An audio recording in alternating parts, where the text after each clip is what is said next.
Yes, reka tubasuhuze mwese bakunzi ba Kamanzi Official mwakoze subscribe ndetse n'abakurikira batarakora subscribe turabibashimira, ariko abatarabikora tubashishikariza kuyikora kandi mudukandira kuri like kuri buri kiganiro kandi mwakanze kuri notification kugira ngo ikiganiro nikihagera mujye mumenya ko cyahageze mugikurikirane mudatinze. N'abandi bose turabashimira kubw'inkunga zanyu ibitekerezo byanyu, yewe na babandi badutuka turabashimira tubifuriza guhinduka ku bitutsi byanyu. Kenshi hari igihe haba harimo inyigisho, ubwo rero mukomeze mudutuke ariko mwadukurikiye, ntago wantu kutankurikiye birume. Dusuruje buri wese rero, turabifuriza gukomeza kugubwa neza. Dutangiye icyumweru gishya, ngira ngo ni icyumweru cyegereza cyangwa se kitusunikira ku musozo w'umwaka. Ni icyumweru kidusunikira cyegereza umusozo w'umwaka. Turabashimira rero umuhati wa buri wese wagize icyo akora kandi natwe kikatugeraho, tubabwira ngo mukomerezaho twitegura gusanganira umwaka wa 2025 uzabamo ibyiza byinshi. Kera bajyaga bavuga ngo umwaka w'igiharwe utera umwaka, ariko se 2020 kutari igiharwe ko 2020 yazanye akasa mutwe. Cyokora covid yatangiye 2019 iraza gutyo, ni nabwo natwe yatugezeho ngira ngo 2019 mu kwa gatatu, ariko no bigeze 2020 bibagahoma munwa. Cyari ikibazo gikomeye cyane ngibyo ngayo nguko. Ubwo rero ntago umwaka w'igiharwe ari cyo kibazo cyangwa se utari igiharwe ngo niho mahirwe, no. Igihe cyari cyo cyose burya biza uko bishaka, cyangwa se biza aho bigereye niho bizira. Ibyo byose rero ibitubaho. Rero umwaka wa 2025 ni umwaka twitezemo byinshi byiza, ariko hazabamo na byinshi bibi. Nta na kimwe muri ibyo twahunga cyangwa twakumira. Twabikumira wenda mu buryo twabyaje, ariko biba byaje nyine. Ariko ntago wagira urukingo rw'ikintu kitarabaho, kandi iyo cyabayeho kigira ibyo gihitana cyangwa kigira ibyo cyangiza ngayo nguko. Ubwo rero uyu mwanya turagarukana none kuri Pi Network tuganira ku ngingo zigera kuri enye, aho ingingo ya mbere tugiye kuganira ku kijyanye na deadlines. Nimvuga deadlines ntimugire ngo sinyobewe deadline, ariko ndavuga deadlines ni ebyiri. Hari ugusoza KYC ndetse na mainnet checklist. Rero ni ebyiri. Nk'uko mu matangazo y'ubushize twabwiwe ko hazaba deadline zari ziri mu bihe bitandukanye. Ariko baza kugira aho bazihuriza hamwe, aho ibyo byose byagombaga kurangirana na itariki 31 z'ukwa 12, ariko noneho barabyimura babishyira 2024 barabyimura babishyira ku itariki 31 z'ukwezi kwa mbere umwaka wa 2025. Muri make batwongereyeho ukwezi. Nk'umuntu wari ufite iminsi 184 yabonye yuko afite iminsi 214 like that. No kuvuga ikintu kuvuga ngo igihe cyo gusoza KYC kuyikora ndetse na mainnet checklist byashyizwe ku itariki 31 z'ukwezi kwa mbere 2025. Byanditse muri iri tangazo dufite kuri dashboard zacu. Ariko ndatungurwa cyane ndatungurwa n'abantu babiri. Umuntu wa mbere navuga ngo ni umuntu udasobanukiwe ibyo bintu, aba ari kubisoma no kumenya aho biri, ariko atega amatwi akabyumva. Uyu muntu reka mvuge ngo ni umuturage, ni umuntu wibereye iyo ngiyo mu giturage ukurikira YouTube channel. Burya bayateye intambwe ikomeye cyane. Barahindukira barimo kunyandikira bakambaza ngo koko ni 31 z'ukwa 12 2024. Nyamara mu kiganiro nabasomeye itangazo ingingo ku ngingo, ngerageza no kubivuga mu Kinyarwanda kugira ngo dushobore kumva neza iryo tangazo. Ariko uyu muntu hari abantu wagira ngo barwaye indwara, niba nayita y'ubujiji ntago mbizi, sinzi ubwo ntago ndayibonera izina kuko sindi inzobere mu by'uburwaye. noneho hari channels zaciye ibintu mu kubeshya kandi akabeshya ku mugaragaro, ndaje ndazigarukaho. Noneho abantu bakwamiye kuri izo channel, niba ari ukumva izina ry'uwo muntu rivugitse neza, niba ari izina rya channel rivugitse neza, ntimumbaze. Ariko umuntu akaba atakuraho urushinge akagotomera ibyo binyoma, ibyo bihuha, yarangiza agahindukira ati ibi bavuga ni ukuri. Uyu muntu antera ubwoba, arabimbaza ibyo bintu bamubeshye, twabivuze mu kiganiro, twanasomye amakuru ya Core Team cyangwa itangazo aho byanditse. Ariko ibyo ngibyo bamubwiye by'ukuri bifite ivomo ry'ukuri ntabyo akurikira, yikurikirira ibihuha bimushitura byacitse byose yarangiza agahindukira ibi bavuga rata ni ukuri. Kuko nje wumva nagusubiza iki? Uwo muntu rero ndagushyira muri kategori cyangwa se mu kiciro cy'abantu bahisemo kubinjira. Hari ukubinjije kubera impamvu runaka, mbese impamvu zirahari, ariko noneho hari no kubinjije kuko wabihisemo. Ubuse nayo ni impamvu tujya gushyigikira, ariko uzi kubinjije kuko wabihisemo. Ndaje ndabigarukaho. Ikindi gice cya kabiri kinjije ni umuntu ugira uruhare mu gutangaza amakuru hano kuri YouTube, ariko agatinyuka ntacishemo n'amaso. Ngiye kubaha urugero nk'iki kinyamakuru cyitwa Mbarusha Mining. Bibaye ngombwa ko nkivuga kugira ngo abantu babyumve kandi babigenzure, bataza kubyita yuko namwibasiye, kuko sinjya nkunda kwibasira abantu. Ariko iyo wibasiye abantu cyangwa ukanyibasira ku mpamvu idasobanutse, itazwe, itanahari, itanagomba, nanjye ndakwibasira. Mbarusha Mining ntabwo nari nzi ko ari gutyo umeze pe, sinkuzi. Wenda ushobora kumunzi ngiye njye ntabwo nkuzi habe namo, subiye kukumva uvuga. Maze agatsinda abantu nk'aba barihisha, ntiwamuhamagara ngo azakwitabe, niyakwitabye ubwo ntumubona, ariko ntiwamushaka ngo umubone, ntiyagira ikintu afasha abantu ku buryo bumwe cyangwa ubundi, wenda ngo ugire ibyo ubaca ariko ubafashe. Reka da, avugira iyo kuri YouTube akabica bigacika, ntiyaza ngo abonane n'abantu, ntiyabagira ati nimugire mutya. Egera abantu. Umuyobozi mwiza ni uwegera abantu, niyo baba bakene ukagenduka arekase aho kamashinga gato, ukaba icyamamare ku munwa. Aho uzi kuba icyamamare ku munwa, uzi kuba icyamamare kuri YouTube gusa, nta kintu ushobora gufasha abantu, ukabashitura gusa, ukaba icyamamare gushitura abantu, ukaba icyamamare mu kubeshya abantu. Ariko kubera ubujiji bifitiye nabo ubwabo, si ukugotomera ibiroha, nta kazi kanyu. Tekereza Mbarusha Mining, uyu tuvugana hashize amasaha nka 10 nangahe, ntago aragira n'amasaha 20 atanze ikiganiro, aracyabwira abantu yuko deadline hasigaye iminsi 9. Mbarusha wasomye amatangazo, Mbarusha ko nakunda kwikoma abantu, waretse wasomye amatangazo ukarika kuruha rubanda, wiroha abantu, wigumye kurushaho kwigira ikigarasha.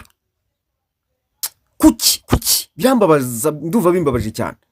Bibaye ngombwa ko murabizi ko ikimbabaje ndakibabwira, n'ikinshimishije nkakibabwira, ariko nkababwira ibintu nibura nagaragariza ibimenyetso. Mufate ikiganiro watanze murebe, mukanya nakirebaga mu masaha 12 saa moya, kimaze amasaha 16. Haribwira abantu ko deadline arica abantu mu mutwe, arabaraza adasinziriye. Abantu bafite ibibazo muri konte zabo aho guharanira gushaka uko bafasha. Not baca amafaranga ni service nyine, baca ya service ari kubafasha. Wikwirirwa bahahamura, murapfuye. Ikindi numvise wibeshyaho cyambere uribeshya ku itariki ngo ni 31 z'ukwa 12 2024 ni 31 z'ukwa mbere deadlines extends both zombi deadlines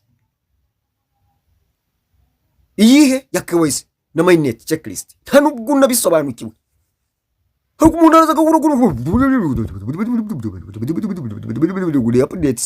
updates wazikuye harangiza akabishya abantu ngo nama akuru haye ngo nayitangiwe na ko team hari kubujije urinjije sinkuzi kurinjije impamvu nkwisinjije ko wabigaragaje ukanabivuga yaba wabivugiraga iwawe ntubisohore kutinyuka ukaruha abantu ba pioneers mwumva iki kiganiro mwitondere yicano ariko ntago wakwitondera ikintu utazi mubanze mugende mwumva icyo kiganiro mwumva ibintu yavuze mubyumve nimurangiza mufatira itangazo muri huze nabyo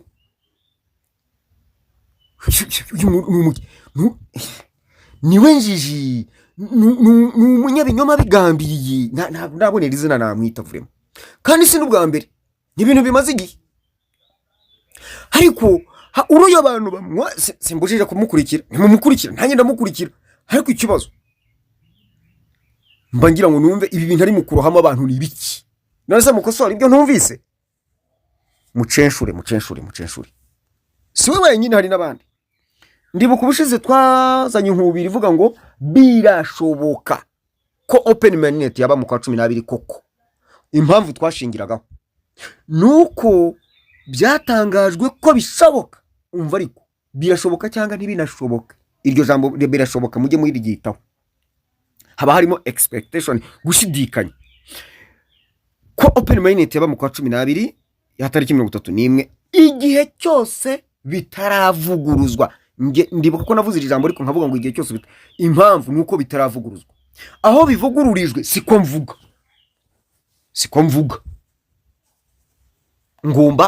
tugomba kugendana n'ibigezweho tukimukana n'ibyimutse tugakorana n'ibiri mu gukora tukareka ibyaretswe tugakomeza ibikomeje tugatumbira ibyahazaza ba project cyangwa se batweretse barusha mining garukira kubeshya abanyarwanda ariko uranibeshya by the way ndekeraho kwibeshya hanyuma ngo uhindukire ubeshye nabandi mbivugiye kugukosora simfite nimero yawe ngo ndaguhamagara inbox hari n'ikindi kintu ntari nibagirwa ejo bundi nanditse inkuru ngira ngo nebyiri niba ntibeshya harimo n'129 ngira ngo ego nkaho mbabwira ngo kugurisha payi umuntu ati uzo ati yambwiye ngo ntago yari yisibye muri groupe ariko ayise batumvise nibirimo kandi ubwo ngo n'umuyobozi mugenzi wanjye wowe urasomye ntumvise ikirimo nge nakoresheje iyo mvugo ishutura kugira ngo mbone uko mbwira abantu ubutumwa kuko ndabizi ko bashaka kugurisha payi ariko nge mu kiganiro navuze nti sinanabishyigikiye ariko nunagurisha ndabizi ko mugurisha bikore mu mayeri bitazakugiraho ingaruka ariko umuntu kuko tumvise ibyo bintu yasomye inyandiko gusa kandi inyandiko nge nanditse ngira ngo mbashiture baze mbone uko mbagezaho ubwo butumwa akada nawe barahubutse abarasibye arangiza aranyandikira ngo ntawe yareka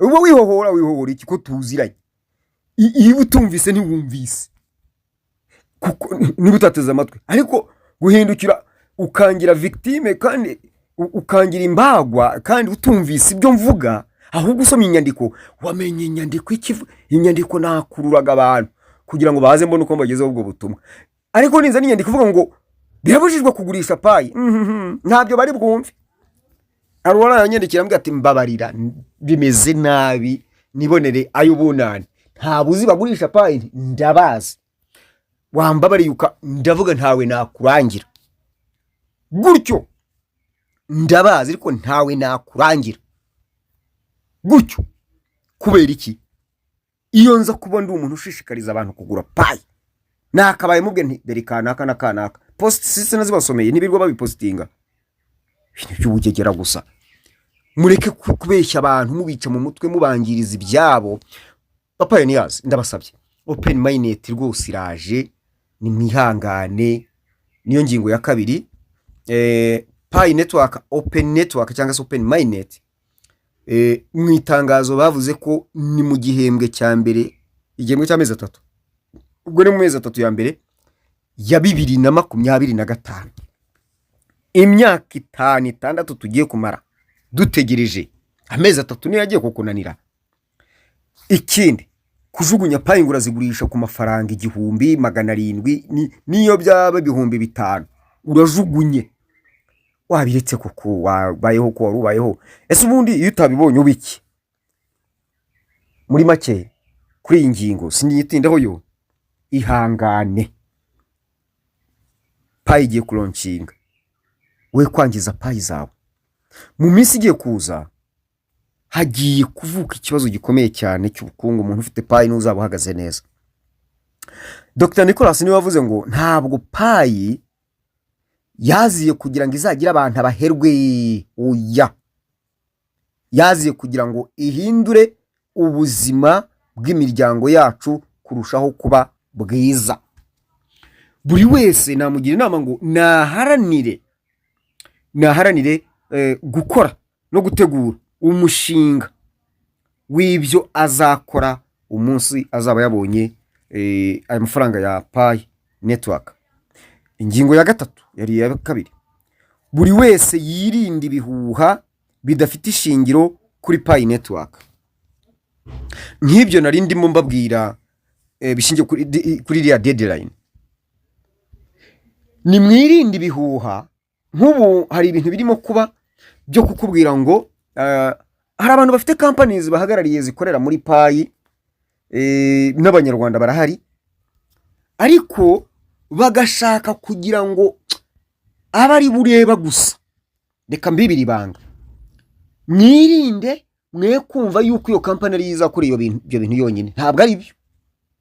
Ni company ni nyinshi, mu biganiro wenda bitaha tuzazibaha urutonde rwazo. Ni nyinshi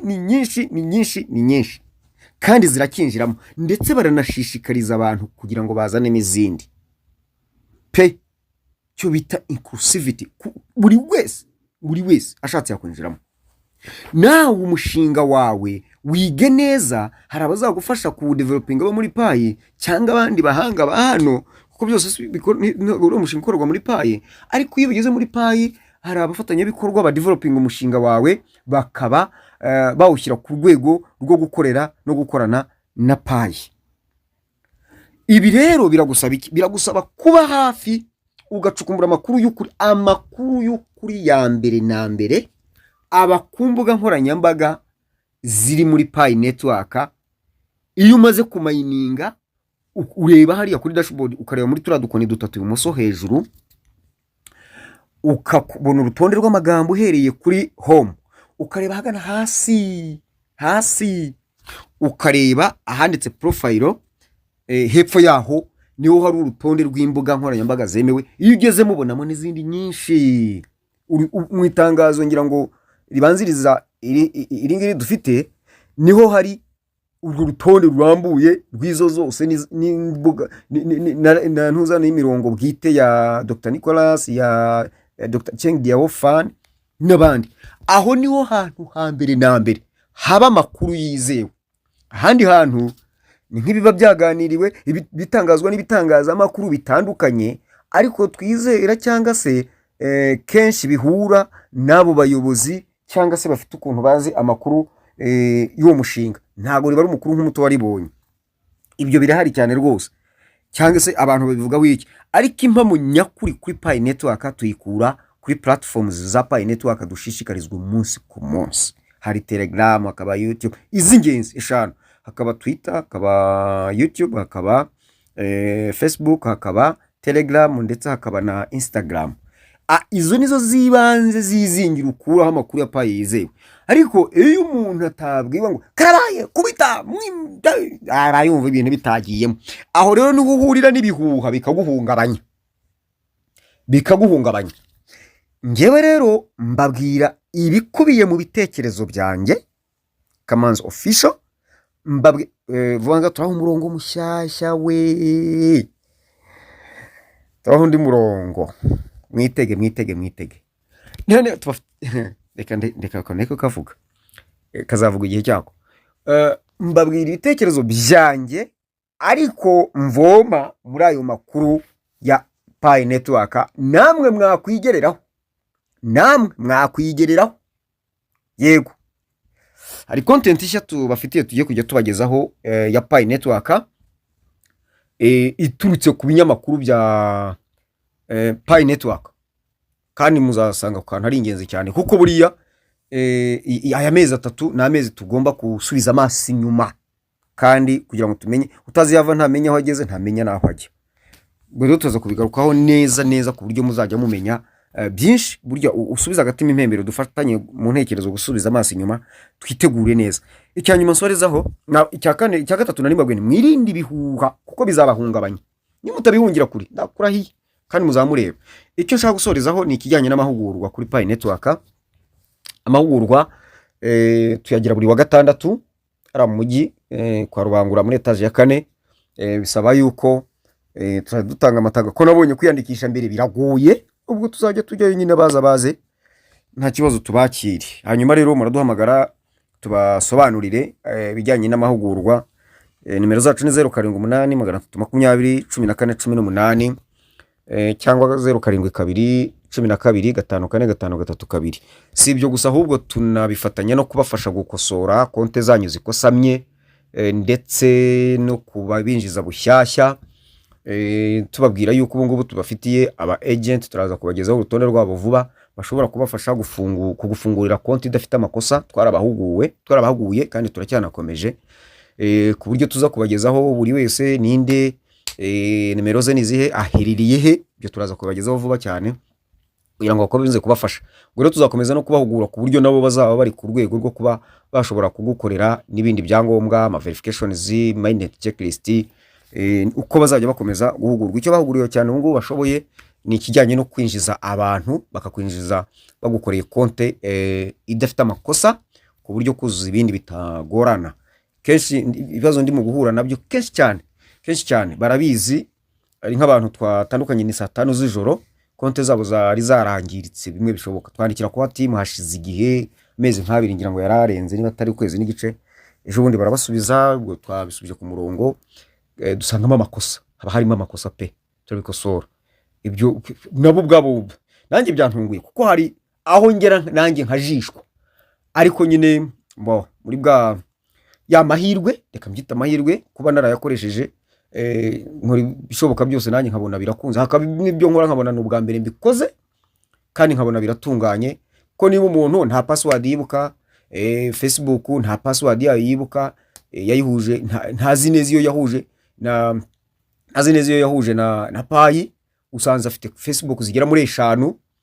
Nyagasani, abantu bamufungura Facebook bya bindi muha telefone zanyu abantu bakazikinisha bakabafunguraho Facebook, ugasanga ufite Facebook nkazinga bikaberwa iyo wafunguriye kuri Pi, bikaba byatuma utangira kuri 0 mu gihe gukora verification bidakunda. Nabonye noneho verification gusettinga password nshya noneho bitarimo gukunda, no sinzi ukuntu byagenze, niba ari ikirere niba ari iki no kuri Tigo Airtel byakundaga, ariko noneho byatunaniye. Niba ari ukuyoberwa nimero umuntu aba yakoresheje nabyo simbizi, ni kibazo. Urumva umuntu urajye ugasanga afite 20 ariko ntazi uwo yashyize muri Pi wariwe. Ibyo byose ni kibazo, kugira ngo uzabisuzume rero kandi ntibimugireho ingaruka. Nubundi bushobozi ukoresha cyangwa se ubundi bumenyi bigusaba gukaraga ubwonko, ugasanga umuntu ameze nk'uwanyoye ibiyobyabwenge kandi nta n'ikintu yanyoya, nta mazi gusa cyangwa fanta, ugasanga ubwonko bwahungabanye. Kubera iki? Kurwana n'ibyo bintu. Konte rero abantu bazikoze nabi barazita. Ubu rero icyo twitayeho cyane ni kwinjiza abantu muri Pi neza ku buryo konte zitabazi kosamye. Ndebeka hari umuntu waje ejo ngo mufasha araza, arangije akira aho ngaho mbona atangiye gufotora. Ese ushaka gufotora ibiki? Ngiye gusanga yatangiye gukora KYC. Ese ubwo urabisobanukiwe ati sindimo gusoma se? Mpaye nkaho ni nkubisemo amaso nabwo nti stop, namuhagarika. Ngiye gusanga neza yatangiye kubyica.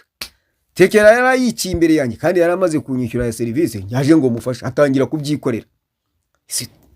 Ibyo mbabwira ni ukuri, ntabwo zanye bavuga amazina, ariko abavuga amazina baba bari mu rundi rwego nk'aba bari nababwiraga. Ariko mu by'ukuri byarantunguye cyane. Rero mureke kwica ibintu byanyu, ari benshi babyiyicira.